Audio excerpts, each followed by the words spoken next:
Well, we went for a Sunday walk and we walked past the house, and it was the first day that it was on the market.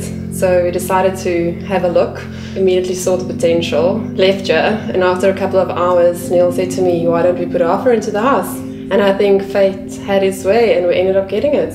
I think we both loved the old Victorian style of the house and also that it was in the Atlantic Seaboard. So I think it was having that old feel within a city. For us it was very important to keep all the old features of the house. We tried to keep all the arches, the old staircase, but we definitely contrasted it with quite a bit of modern clean lines. And it also makes the old characters pop a little bit more. So I think definitely I would say like the old versus new combination.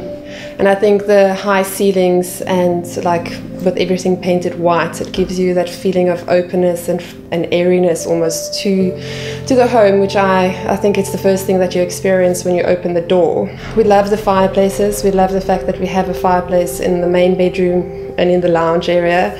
Well, I think after we've done the renovations and we've opened it up quite a bit by taking out a lot of the walls, it's got this very light, airy feel when you walk in. I obviously have like some of my like heirloom pieces that I've inherited, like my grandmother's dining table. We mix it up with quite sort of modern chairs to give it a little bit of an edge.